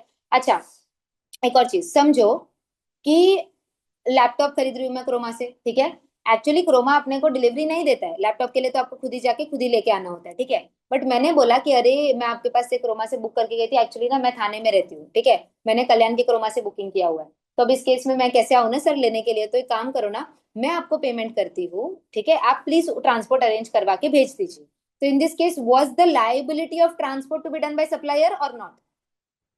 तो फिर वो वैल्यू ऐड नहीं होगा, बिकॉज यहाँ पे फिर वो प्योर एजेंट की तरह काम कर रहा है, सिर्फ वो मेरे बिहाफ पे मेरे को क्या कर रहा है, ट्रांसपोर्ट अरेंज करवा के दे रहा है, तो उस केस में वो वैल्यू ऑफ सप्लाई में ऐड नहीं होगा। वो 450 मैं मतलब डायरेक्टली पे कर दूंगी, वो नहीं है। बट अगर सप्लायर का कंफर्मेशन, सप्लायर खुद डिलीवरी करवाता है, तो उस केस में भले कोई भी बेयर करे, वो ऐड होगा वैल्यू ऑफ सप्लाई के अंदर। समझ में आया? तो ये अगेन ये बहुत थिन लाइन डिफरेंसेस होते हैं कि आपका एग्रीमेंट किस तरह से बने। और एग्रीमेंट का मतलब मैं ऐसे नहीं बोल रही कि स्टैम्प पेपर दिखना चाहिए, इट इज जस्ट की टॉकिंग टर्म्स क्या हो, जिस तरह से बात होगा, जिस तरह से एग्री होगा टर्म्स एंड कंडीशन, उस बेसिस पे जीएसटी का लायबिलिटी डिफर कर सकता है। समझ में आया सबको? तो वो चीजें थोड़ी सी डिफर हो सकती है। Can get this part everyone? ठीक है वैसे वो अलग से पेमेंट, अलग से सर्विस माना जाएगा। Yes, that will be the direct services. But इसमें क्या हुआ ना, इसमें प्योर एजेंट वाला सीन है, जहाँ पे आपका क्रोमा ने कुछ कमाया नहीं, क्रोमा ने सिर्फ अरेंज करके दिया, ट्रांसपोर्टर और मेरे साथ ही डील हो रही है, मैं डायरेक्टली ट्रांसपोर्टर को जो मेरा 400 रुपया हुआ पेमेंट का मैं वो करूँ, तो इस केस में फिर क्रोमा का कोई सीन आएगा। समझ में आया? ठीक है। अब जैसे फॉर एग्जाम्पल स्कूल में होता है, स्कूल का फीस है 10,000 रुपये, ठीक है, उन्होंने क्या बोला कि नीचे हम क्या करेंगे ना, जब भी आपका स्कूल मतलब ओपन होगा तो हम यूनिफॉर्म के लिए नीचे काउंटर लगा देंगे, जो दुकान वाले हैं वो खुद आएंगे यहाँ पे, वो लोग खुद आपसे मटेरियल वगैरह वो किसी की करेंगे, आपका खुद मेजरमेंट्स लेंगे और आपको वो करके देंगे। तो इस केस में स्कूल का कुछ नहीं है, वो लोग सिर्फ प्रीमाइसेस प्रोवाइड करेंगे। तो उस केस में तुम ऐसा नहीं बोल सकते जो 1,000 रुपए आपका स्कूल ड्रेस का वो भी आपके स्कूल के वैल्यू के अंदर ऐड हो जाए, जैसे नहीं लगता बात की बात है, बट मैं एग्जाम्पल। समझ में आया क्या? क्लियर है? तो वो क्योंकि वो सिर्फ क्या कर रहे हैं, प्रीमाइसेस प्रोवाइड कर रहे हैं आपको कि आप आओ और आप ये पर्टिकुलर चीजें यहीं पे खत्म करके जा सकते, ऐसे। समझा? चलो, तो again it depends on the what you से फ्रेमिंग ऑफ द क्वेश्चन, कि क्वेश्चन किस तरह से फ्रेम हुआ है उसके बेसिस पे डिसाइड होगा कि वो वैल्यू में ऐड होगा कि नहीं होगा। ठीक है। Interest, late fee, penalty. The value of the supply will include not only the base price but also the charges for the delayed payment. तो जितना भी चार्जेस आप रिकवर करोगे, जैसे यहाँ पे 12% बोला था पर एनम हो गया ना, तो मतलब 1% पर मंथ हो गया, एक महीना डिले करोगे तो आपका 2000 पे 20 रुपीज ऐड हो जाएगा, जीएसटी 2020 पे पूरा लगेगा। समझ में आया? Understood? Time of supply for such interest late fee penalty is the date when the amount is received by the supplier, ये हमने टीओएस में पढ़ा है। ठीक है। Further since charges are addition in the value of the supply, the same rate of tax will be applicable because this will be treated as composite supply. समझ में आया? क्या मान के चलेंगे इसको हम लोग? Composite supply. Next, subsidies linked with price. सबसे पहला चीज यहाँ पे दो तीन चीजें ध्यान रखो। पहला, सेंट्रल गवर्नमेंट स्टेट गवर्नमेंट का सब्सिडी नहीं है, ठीक है। दूसरा, इसके अलावा कोई भी सब्सिडी रहेगा तो आए, लमसम सब्सिडी रहेगा तो नहीं, it should be price linked subsidy. समझ में आया? 1,000 रुपए के प्रोडक्ट पे कितना है, ऐसा हो, कितना भी प्रोडक्ट बेचो कैसा भी बेचो 1,00,000 रुपए का सब्सिडी, तो इसको हम लोग नहीं लेंगे वैल्यू ऑफ सप्लाई की कंसिडरेशन। मेरे प्रोडक्ट के लिए कितना है मुझे नहीं पता ना, तो मैं कैसे उसको लूं? समझ में आया? तो लमसम सब्सिडी नहीं लेने का, सेंट्रल गवर्नमेंट स्टेट गवर्नमेंट का सब्सिडी नहीं लेने का, इसके अलावा कोई प्राइस लिंक सब्सिडी रहेगा तो उसको हम लोग वैल्यू ऑफ सप्लाई में ऐड करके चलेंगे और उसके ऊपर भी टैक्स लगेगा। समझ में आया? तो यही पॉइंटर्स अपने को यहाँ पे दिया है, जिसको हम बोलते, जो मैंने आपको बताया लमसम सब्सिडी, उसको एक और नाम है ब्लैंकेट सब्सिडी। तो नाम कोई भी आ सकता है, एग्जाम में लमसम सब्सिडी भी वो लोग बोल सकते हैं, ब्लैंकेट सब्सिडी भी वो लोग बोल सकते हैं। समझ में आया? एक्सक्लूजन ऑफ डिस्काउंट्स, ठीक है, जहां तक पहले एक बार रीड आउट करके खत्म कर लो, फिर डिस्काउंट्स पे आते हैं, डिस्काउंट्स का पार्ट पूरा एक साथ हम लोग देखते हैं। ठीक है, चलो। कौन सा? नहीं नहीं, स्टेट गवर्नमेंट या सेंट्रल गवर्नमेंट का कोई भी सब्सिडी होने दे, वो आपका लेस हो जाए, वो तो वैसे भी वैल्यू ऑफ सप्लाई में आता ही नहीं है। कौन सा? वो प्राइस नहीं रहना चाहिए। नहीं नहीं, तो इस केस में उन्होंने क्या बोला है कि इफ से सब्सिडीज गिवन बाय स्टेट और सेंट्रल गवर्नमेंट, वो कभी वैल्यू ऑफ सप्लाई में आएगा ही नहीं, भले वो लमसम होने दे या भले वो प्राइस ले। स्टेट गवर्नमेंट और सेंट्रल गवर्नमेंट का सब्सिडी कंसीडरेशन में आता ही नहीं, प्राइस लिंक वाला भी नहीं आता है, लमसम वाला भी नहीं आता। तो सर स्टेट गवर्नमेंट वाला 1,00,000 कितना ही प्रोडक्ट बेच। यस, तो नहीं है वो रिस्पेक्टिव प्राइस में, और जैसे कि इसमें नहीं, प्राइस में सर नहीं इसी के लिए तो नहीं ले रहे वैल्यू ऑफ सप्लाई की कंसीडरेशन। नहीं ले रहे मतलब माइनस करना पड़ेगा कुछ भी है ना, कौन सा? ले रहे तो ऐड करना पड़ेगा।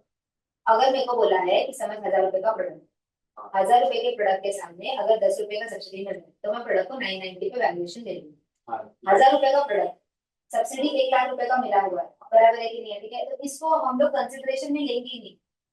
ये प्राइवेट सब्सिडी होगा। हाँ, प्राइवेट सब्सिडी होगा तो ये वाला पार्ट है। गवर्नमेंट सब्सिडी के केस में कोई भी सब्सिडी अगर अपना आएगा तो इन दैट केस अपने को क्या करना है, वो वैल्यूएशन में नहीं। अब तेरा जो आंसर है कि लमसम सब्सिडी हुआ तो क्या होगा, तो इन दैट केस अपने को क्या करना पड़ेगा, सबसे पहले चीज जितने भी अगर नंबर ऑफ यूनिट्स है या कुछ पार्ट है तो उसको डिवाइड बाय करके ले लो। अभी उसका क्लैरिफिकेशन यहाँ पे नहीं दिया, that is an open ended, कि उधर उन्होंने क्या बोला कि subsidy is given by state और central government, it is not to be added in the value of. तो अभी अगर लमसम सब गवर्नमेंट ने सब्सिडी दिया तो उसको कैसे लेना है, वो दिया हुआ नहीं है। तो इन दैट केस वो लोग क्या करेंगे, या तो जब गवर्नमेंट कोई सब्सिडी देगा तो उसके अंदर जीएसटी का प्रोविजन डाल के दे देगा कि इसको कैसे लेना है, whether it is to be less in the subsidy or not, तो उसी के अंदर वो लोग वो नोटिफिकेशन ऑफ दैट सब्सिडी के अंदर ही क्लैरिफिकेशन देंगे। समझ में आया?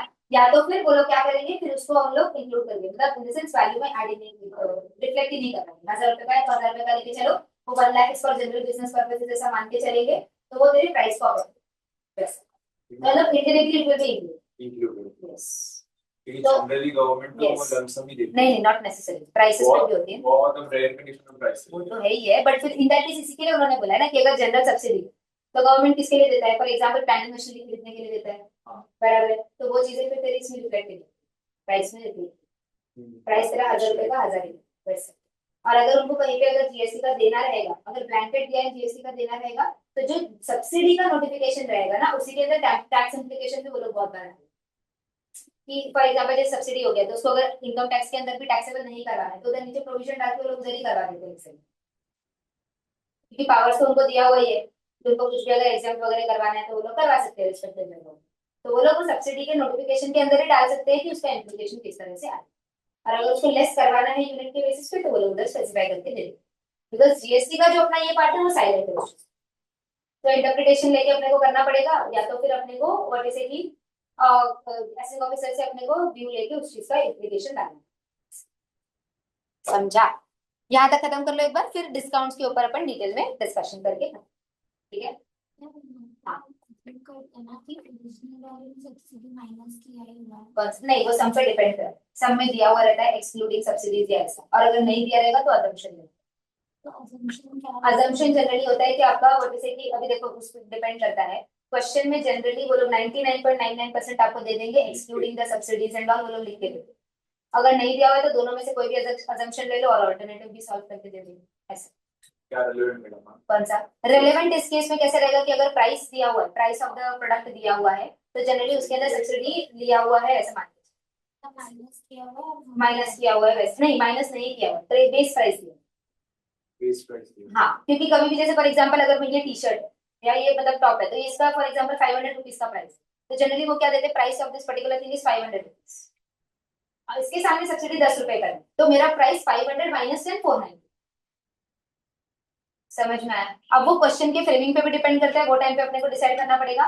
And most of the time आपके एग्जाम्स के क्वेश्चन के लिए अगर आप देखोगे तो आपको वो लोग डिफरेंस मतलब उधर डिफरेंशिएट करके देंगे, इंक्लूडिंग सब्सिडीज या एक्सक्लूडिंग सब्सिडीज, वैसा करके वो लोग पार्ट अवेलेबल करवा के दे देंगे ऐसा, क्योंकि वो एम्बिग्यूटी है ना, फिर वो क्वेश्चन मार्क, क्योंकि सबका इंटरप्रिटेशन जो है वो अलग अलग है। प्रैक्टिकल लाइफ में भी जब आप देखोगे तो वो तो बता ही देगा, डाउट आते हैं। सामने वाला बता ही देगा कि आपका विद सब्सिडी है कि विदाउट सब्सिडी का प्राइस है, तो आप अकाउंटिंग भी देखोगे तो आपको समझ में आ जाता है कि वो लेस किया हुआ है कि विदाउट, तो चीज में नहीं आती। बाकी एग्जाम्स के लिए फ्रेमिंग देखना पड़ेगा क्वेश्चन का कैसा दिया है, मोस्टली वो लोग ब्रैकेट में दे देंगे, नहीं दिया हुआ रहेगा तो अपने को इफेक्ट देंगे। चेक करो। तो मतलब सब्सिडी का इफेक्ट दिया हुआ नहीं है, अपने को माइनस करना पड़ेगा, माइनस करना पड़ेगा। अभी जैसे मैं तेरे को दिखाती हूँ, इधर क्वेश्चंस है अपने पास, इफेक्ट तो देना पड़ेगा ना बेटा। अभी जैसे एग्जांपल देख, यहाँ पे अपने को क्या दिया है, यहाँ पे अपने पास सब्सिडी का नहीं है ये क्वेश्चन है, इधर डिस्काउंट दिया, ठीक है, price of the goods exclusive of all taxes and discount. अभी एक्सक्लूसिव ऑफ डिस्काउंट वाला मतलब इसमें डिस्काउंट दिया है कि नहीं? नहीं दिया, मतलब 60 पे अपने को माइनस करना पड़ेगा। सेम ऐसा ही देखो देंगे exclusive of taxes duties and subsidies, तो मतलब उसमें सब्सिडी लेस नहीं किया हुआ है, अपने को अलग से करना। तो फिर उस केस में जो private subsidy link with the price है उसका कुछ भी नहीं करेंगे, उसका कुछ भी नहीं करेंगे, उसका इफेक्ट कुछ भी नहीं देंगे, वो नहीं किया हुआ है तो नहीं देंगे, उसका फिर कुछ भी नहीं करेंगे। क्योंकि वो ऑलरेडी फिर आपके प्राइस में इंक्लूडेड है ना, तो वो नहीं करेंगे। उसका भी है शायद से क्वेश्चन तुम्हारे इसमें रहेगा। ये किसका है, हाँ ये देखिए क्वेश्चन, आ जाओ चलो वो भी डिस्कस कर लेते हैं। SA limited is a manufacturer of biscuits, the price of 200 gram of pack of biscuit sold by SA limited is 30 rupees. तो पर बिस्किट का प्राइस कितना है, 30 रुपीज पर पैकेट, ठीक है।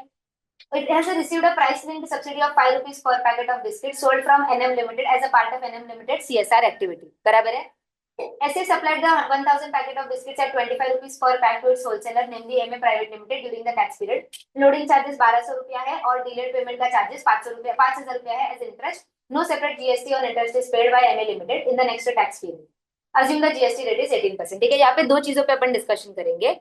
पहला तो मैं आपको आपका जो सब्सिडी वाला पार्ट है वो देख लेते हैं, और दूसरा इंटरेस्ट का भी डिस्कशन हम लोग यहाँ पे करेंगे, ठीक है। पहला 30 रुपए का बिस्किट का पैकेट है, अपने को मिल रहा है 25 रुपए। अब इस केस में अगर मैं स्टार्टिंग पॉइंट 30 से करूँ, कि मेरे लिए तो सब्सिडी कोई मायने नहीं रखती because it's a private subsidy, तो मैं 30 से डायरेक्टली करूंगी, 1000 इंटू 30 बराबर है, मेरे लिए उतना ही अमाउंट आ जाएगा। उसके अंदर जो आपका लोडिंग चार्जेस है वो ऐड हो जाएगा, 1200 रुपया इंसिडेंटल एक्सपेंसेस अभी पढ़ा ना हमने, वो ऐड हो जाएगा और इंटरेस्ट ऐड हो जाएगा। इंटरेस्ट पे आती हूँ कितना ऐड होगा क्या ऐड होगा, ठीक है। अब ये तो पार्ट अपना हो गया। अब अगर मैं 25 से चालू करूँ, बिकॉज बिल सप्लाई कितने पे किया, 25 रुपए, तो इस केस में मुझे 5 रुपए ऐड बैक करना पड़ेगा जो सब्सिडी का ऑलरेडी लेस किया हुआ, क्योंकि पर पैकेट तो 30 रुपए। तो अगर ये डिपेंड्स कि तू स्टार्ट कहाँ से करी, समझ तू 30 रुपीज से सॉल्व करती है तो तू ऐड नहीं, तू कुछ इफेक्ट नहीं देगी। बट अगर समझ 25 से स्टार्ट करती है तो इसको वो इफेक्ट दिखाना पड़ेगा 5 रुपए ऐड करने का। प्रेजेंटेशन डिफरेंस समझ में आया, ठीक है। दूसरा लोडिंग चार्जेस तो समझ में आ गया, वो तो बाय डिफॉल्ट ऐड होने वाला है, ठीक है।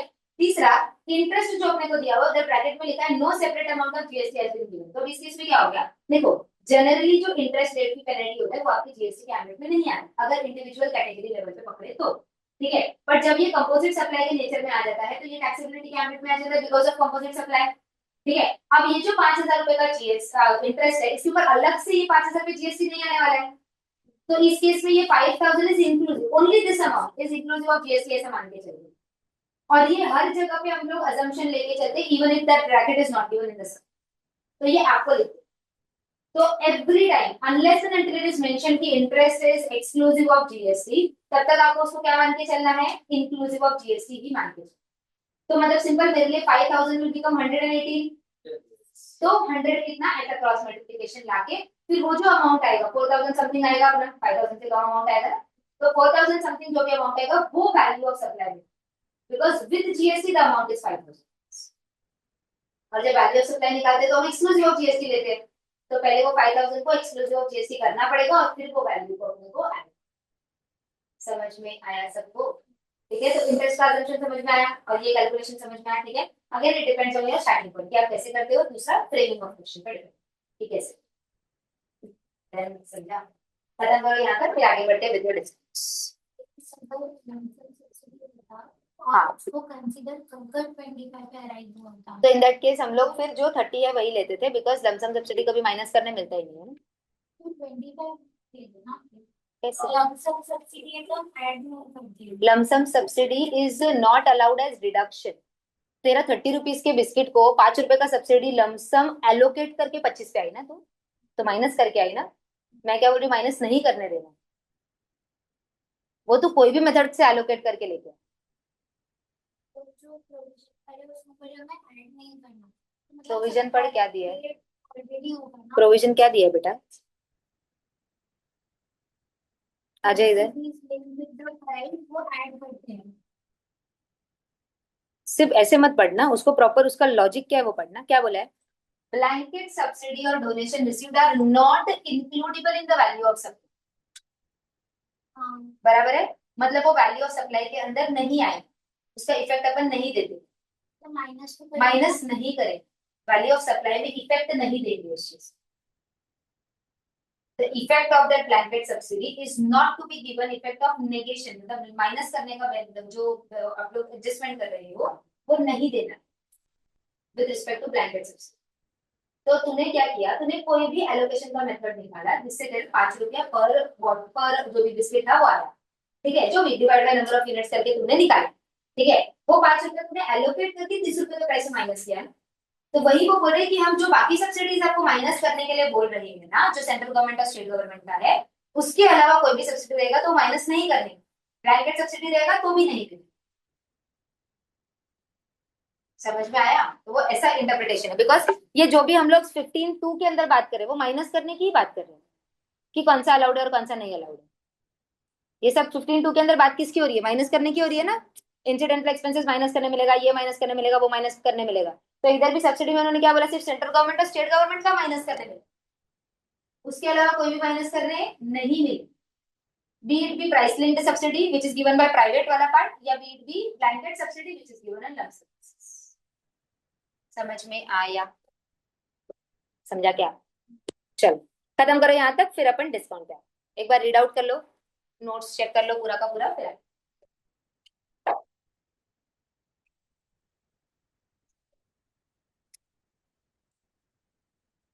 चलो आगे बढ़े ना। इतना बातें कर लिया तुम लोगों ने, डाउट्स तो अपने को कुछ है नहीं ना लाइफ में, है ना? चलो हाँ हाँ बेटा, वेरी गुड। चलो, exclusion of discounts from the value, section 15 subsection 3। ठीक है, अब डिस्काउंट्स के केस में जब हम लोग बात करेंगे तो सारे के सारे डिस्काउंट्स माइनस नहीं होते, ये भी हम लोगों ने देखा। ठीक है, तो जो हमने पैरामीटर दिखाया वही है बस, कि भाई डिस्काउंट जो है वो आप लोगों का पहला डिसाइडेड इनवॉइस के टाइम पे ही हो जाना चाहिए। अगर इनवॉइस में रिफ्लेक्टेड तो वेरी गुड, तभी के तभी मिल जाएगा, उसमें क्वेश्चन मार्क आता ही नहीं है। अगर आपका डिसाइडेड है लेकिन बाद में दे रहे हो तो भी मिलेगा, डिसीजन अभी के अभी होना चाहिए। और दूसरा, रेसिपिएंट ने क्रेडिट अगर लिया हुआ है तो वो रिवर्स करना चाहिए। ये दोनों चीजें अगर कंडीशन फुलफिल हो जाते हैं तो आपको मिल जाएगा डिस्काउंट का डिडक्शन, अदरवाइज नहीं मिलेगा। सेकेंडरी डिस्काउंट से और वो सब चीजों पे तो मिलता ही नहीं है, तो वो चीज पे बात करेंगे। ठीक है, इसका एक सिंपल अगर मैं आप लोगों को बताऊं ना, तो नीचे उन लोगों ने देके रखा है एक चार्ट जो आप लोग का सारा चीजें कवर कर ले। ठीक है, क्या बोले उधर? डिस्काउंट अगर गिवन है eight the time of supply है, इनवॉइस के अंदर शो है तो दे दो, डिडक्शन दे दो। ठीक है, अगर डिस्काउंट गिवन है before the time of supply है, shown in the invoice what you say कि नो है, तो इन दैट केस डिस्काउंट नहीं मिलेगा, बिकॉज जब तक तुम इनवॉइस में दिखाओगे नहीं तब तक मिलेगा नहीं। ठीक है, थर्ड, आफ्टर द सप्लाई है, ठीक है, it is in terms of the agreement which existed eight the time of supply, मतलब डिसीजन पहले ही हो चुका है टाइम ऑफ सप्लाई के टाइम पे। लिंक्ड टू इनवॉइसेस भी हो सकता है, मतलब रिस्पेक्टिव इनवॉइस का कितना डिस्काउंट है वो भी हम लोग निकाल सकते हैं। एंड तीसरा, प्रोपोर्शनेट आईटीसी रिसिपिएंट ने रिवर्स कर दिया तो हम क्या दे देंगे? डिस्काउंट डिडक्ट कर देंगे। अगर अगर नो है तो फिर क्या हो जाएगा? नहीं मिलेगा डिस्काउंट का डिडक्शन। समझ में आया पूरा फ्लो चार्ट? क्लियर है क्या? ठीक है, यही चीज अपने को फॉलो करके चलना है। अगर एट द टाइम है तो एक ही कंडीशन है कि भाई इनवॉइस में होना चाहिए। अगर आफ्टर है तो इस केस में 3 कंडीशन है। डन, सिंपल ना। सम सर्कुलर्स दिए हुए हैं यहाँ पे जहाँ पे हम लोग को कुछ कुछ डिस्काउंट दिए हुए हैं। हाँ बोलो। बिफोर सप्लाई के बिना डिस्काउंट दिया, फिर बाद में मैंने इनवॉइस में नहीं इशू किया, बट डेबिट नोट उसको क्रेडिट नोट इशू कर दिया। कौन सा? अगर नहीं नहीं, अगर बिफोर और at the time of supply ही तेरा डिसाइडेड था तो वो टाइम पे तूने इनवॉइस में ही दे देना चाहिए था ना। ऐसा कंडीशन इनवॉइस में नहीं किया, तो उस मैंने भूल किया, तो क्रेडिट नोट इशू कर दिया। कौन सा? हाँ तो वो चलेगा ना, कोई प्रॉब्लम नहीं है ना। तो डेबिट मतलब तू अगर क्रेडिट नोट इशू कर देते तो वो भी चलेगा, कोई प्रॉब्लम नहीं। बट फिर उस केस में क्या हो जाएगा? पहले तो वो केस में तेरा आफ्टर द सप्लाई वाले केस में ही तो डिस्काउंट दे रहा है ना, तो वो इसी में आ जाएगा। हाँ सप्लाई के बाद करेक्ट, तो वो सेकंड वाला इसमें आ जाएगा ना फिर तेरा, तो वो तो इसमें आ ही गया है ना। डिस्काउंट अगर तुम इनवॉइस जब इशू कर रहे हो तभी ही डिस्काउंट दे रहे हो और तभी ही वैल्यू में माइनस कर रहे हो, तो it will always be better कि उसको फर्स्ट वाले केस में ही लेके जाओ, इनवॉइस में दिखा के खत्म कर दो। अगर तुम कभी भी डिस्काउंट बाद में देते हो, that can be on any which scenario, तू भूल गया, तूने नहीं दिया, but if it was agreed at that point in time, तो तुमको क्या करना पड़ेगा? तुमको वो पर्टिकुलर चीज फिर ले सकते हो डेबिट नोट और क्रेडिट नोट को एडजस्टमेंट करके। समझ में आया? ठीक है, अच्छा। अब आप बोलोगे कि मैम मैं तो बोल दूंगा ना कि तभी हमने बात करके रखा था। एग्रीमेंट चाहिए ना। लिखा हुआ रहना चाहिए, मतलब जब प्रॉपर ऑफिसर आएगा, देखो तुम नहीं दे सकते ऐसा नहीं है, तुम देते रहो कोई प्रॉब्लम नहीं है। जिस दिन प्रॉपर ऑफिसर आएगा और नोटिस इशू करेगा कि आप लोगों ने जो ये डिस्काउंट्स माइनस किए हैं पोस्ट डेटेड, या जो क्रेडिट नोट्स इशू किए हैं इतने सारे पोस्ट डेटेड, उसका इक्विवेलेंट एग्रीमेंट किधर है जहाँ पे डिसाइड हो चुका है। समझ में आया? तो अगर आप वो प्रूव कर सकते हो तो हो जाएगा, अदरवाइज फिर आपको अभी with GST penalty and all आपको पेमेंट वगैरह करना पड़ेगा। समझ में आया? तो कर नहीं सकते ऐसा नहीं है, करो, जब तक तुम पकड़े नहीं जाते तब तक करते रहो। समझ में आया? इसी के लिए क्या करते हैं, जब भी फॉर एग्जाम्पल मैं बताती हूँ कि अगर कोई भी पर्टिकुलर बिल रहता है ना, तो बिल के ऊपर पेन से भी लिख के देंगे ना तो भी चलता है, it is a copy. For example अगर आपने इनवॉइस बनाया, इनवॉइस पे आप क्या लिख के दे दो? पेन से लिख के दे दो, 2000 will be deducted as a discount on the last installment if the payment is made in a proper manner. आप उसका जेरोक्स ले लो या आप उसका पीडीएफ बना के अपने पास रख लो, वो भी चलेगा, बिकॉज इनवॉइस पे डेट है, वो डेट पे ये लिखा हुआ है तो वो चीजें हो जाती है, कोई प्रॉब्लम नहीं है। ठीक है, समझ में आया? तो that will also suffice, but that should be some return document या something to prove that it was decided before. वो चीजें होना चाहिए।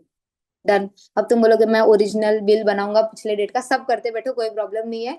जितना खिलाना है पैसा खिला दो, वो सब तुम्हारे ऊपर है। That is all part and parcel of adjustments that can be done at any given point in time. ठीक है, समझा गया? चलो। हाँ, अब आते हैं staggered discount, that is by more save more offers. इस पे तो टेंशन ही नहीं आता। फॉर एग्जांपल डीमार्ट बोलता है ना by one get one free types. ठीक है, अब वो सब में तो प्रॉब्लम ही नहीं आता, बिकॉज जब इनवॉइस बनेगा तब ऑलरेडी वो सेव होके ही आएगा, एडजस्ट होके ही आ जाएगा। तो it is already included in the invoice, तो इसमें कभी प्रॉब्लम आता ही नहीं है। समझ में आया? ठीक है।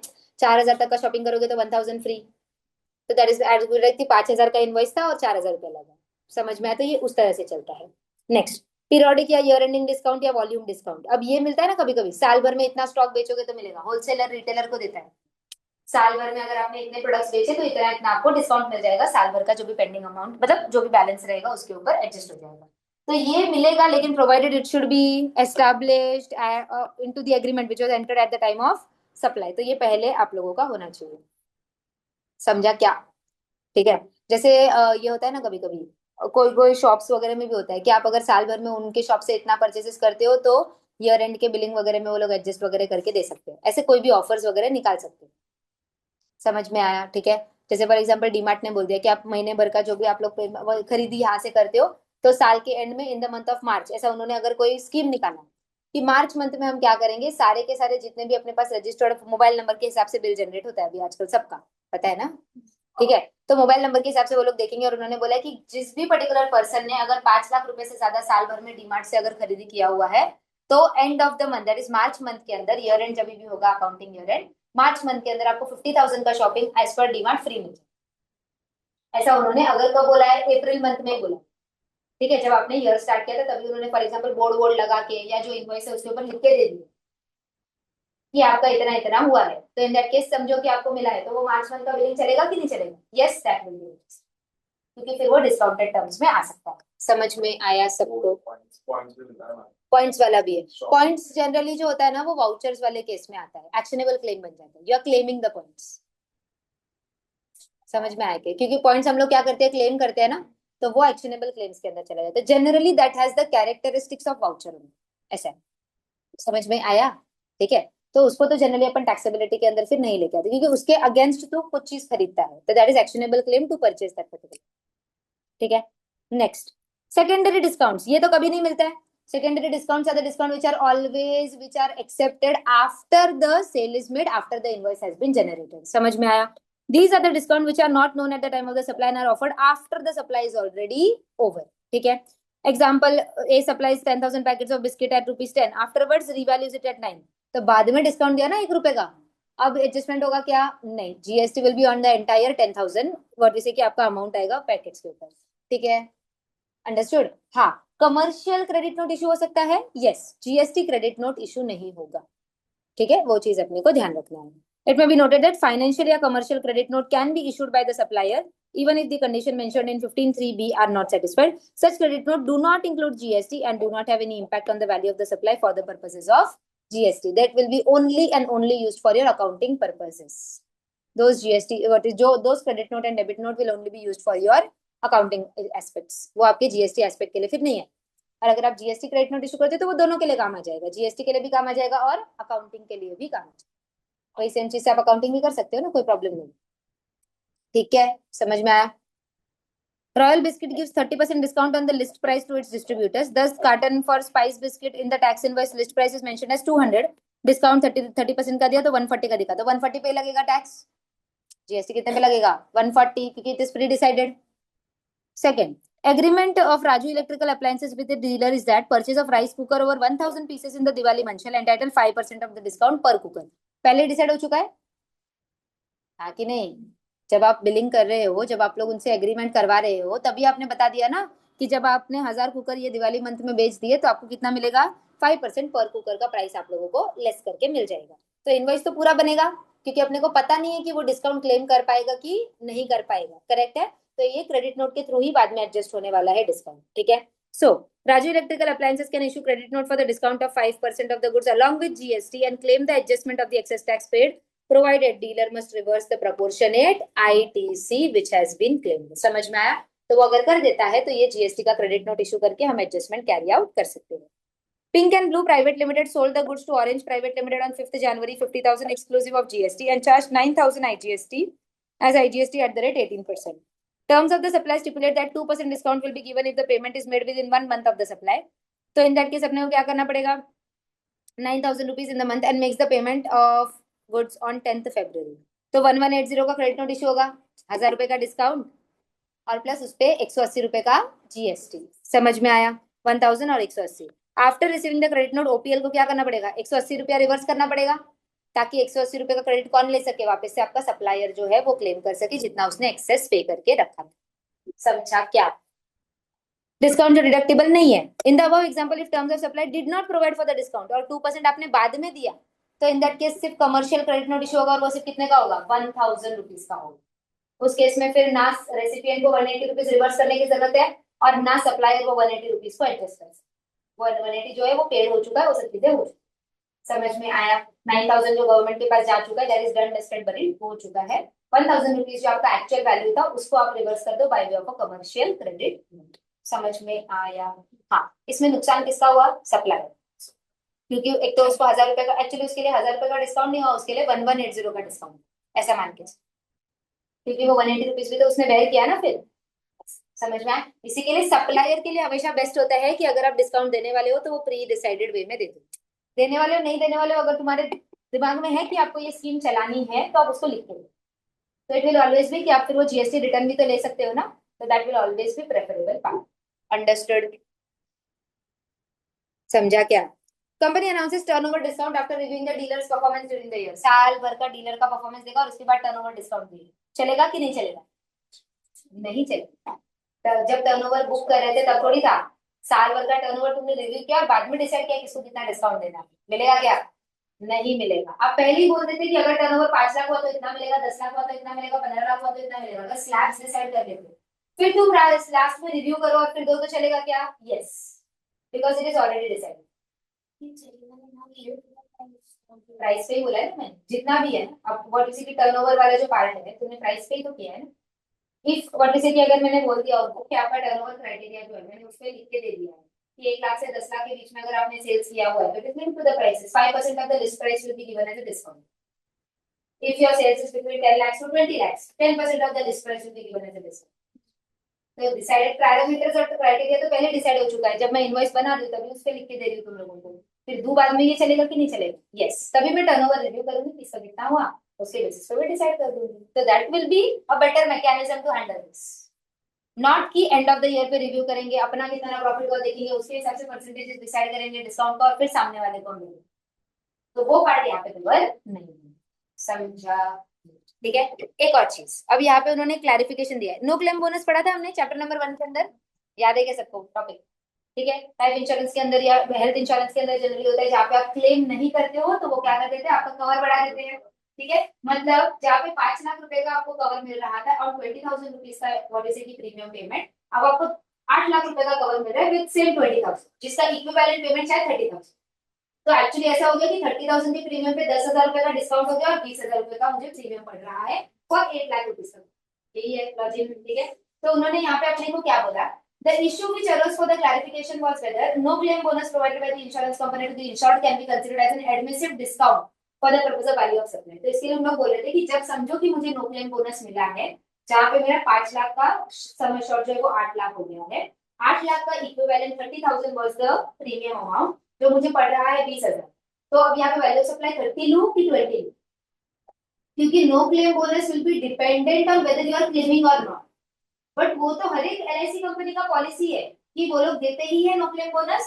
इट इज प्री डिसाइडेड, मिलेगा कि नहीं मिलेगा that depends on your claiming, but it is pre decided कि देना तो है अगर क्राइटेरिया मीट हो गया। तो इसके लिए उन्होंने बोला कि जो नो क्लेम बोनस है आप माइनस करो, मतलब जो 10,000 रुपए का बेनिफिट है 30,000 में से वो माइनस करो और प्रीमियम पे अगर GST लगता है, क्योंकि अभी तो उन्होंने निकाल दिया, हेल्थ इंश्योरेंस पे भी नहीं लगता है, आपका लाइफ इंश्योरेंस पे भी नहीं लगता है, तो इस केस में अगर लगता भी है कोई भी रीजन की वजह से और नो क्लेम बोनस मिल रहा है तो after reducing the no claim bonus जो है उसी के ऊपर आपका GST लगेगा। समझ में आया? ठीक है, तो 30,000 जो 8 लाख का इक्विवेलेंट प्रीमियम है Whereas to me it is charged is 20,000, that 10,000 is the discount based on the no claim goods.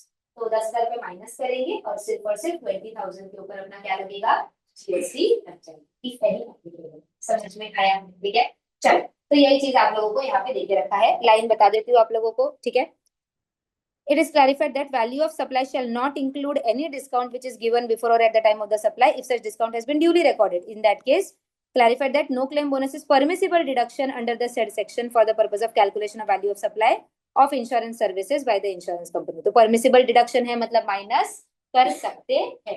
30,000 में से 10,000 माइनस करोगे, बैलेंस 20,000 आपका टैक्सेबिलिटी के अंदर आ जाएगा। Done. Accordingly, where the deduction on account of NCB is provided in the invoice by the insurer to the insured, GST shall be leviable on actual insurance premium amount payable by the policyholder after deduction of NCB mentioned. Done. समझा?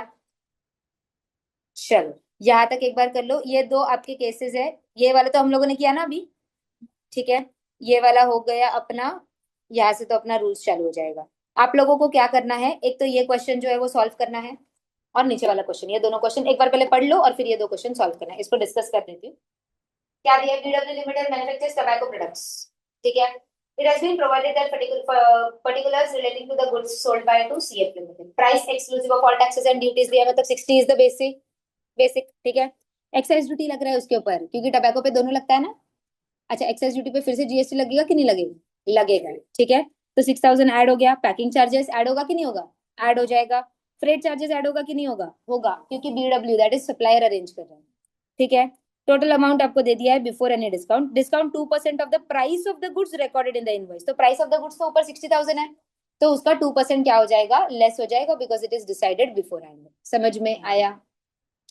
Particulars rupees आएगा करने के लिए notes नीचे लिखना पड़ेगा, respective subsections जो हम लोगों ने पढ़े उसके हिसाब से आएगा खत्म करने, पक्का। और ये सेकंड वाला जो हम लोगों ने डिस्कस किया उसका भी, that is nothing but CSR activity, सिर्फ यही था। ये तीनों चीजें अपन ने डिस्कस किया। याद रखना, सिर्फ 5,000 को अपने को 118 पकड़ना है और उसको क्रॉस मल्टीप्लीकेशन लेके आना पड़ेगा, हो जाएगा, पक्का। वाह, व्हाट इज द एनर्जी, कितना मस्त एनर्जी है अपने लाइफ में। अभी भी नहीं, एक बार कितना एनर्जी बचाओगे रे तुम लोग पूरे हफ्ते के लिए?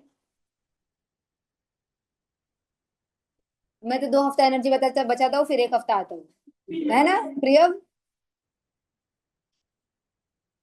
मैं करजत से आता हूँ तो मुझे ज्यादा दूर पड़ता है ना, तो उतना। और वो हाइबरनेशन मोड में ना, कहा गया प्रफुल्ल, वो अभी एनर्जी गेन कर रहा है ना। चलो पहले एक बार रीड आउट कर लो, चेक कर लो यहाँ तक का पॉइंट्स, डिस्काउंट वाला पार्ट एक बार देख लो और फिर ये दोनों क्वेश्चन सॉल्व, ठीक है।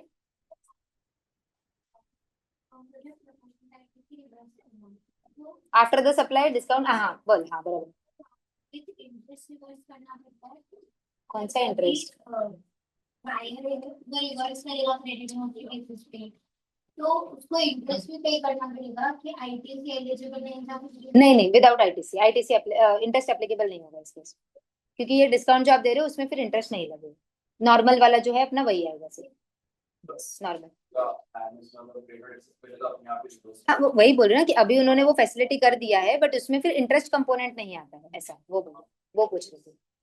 इसके लिए मैंने बोला कि पहले आपका फिजिकल होता था, अभी वो चीज को उन लोगों ने व्हाट इज इट पूरा, हाँ उसमें उन लोगों ने ई फाइलिंग के अंदर ही उन लोगों ने कर दिया पूरा इंटीग्रेट करके।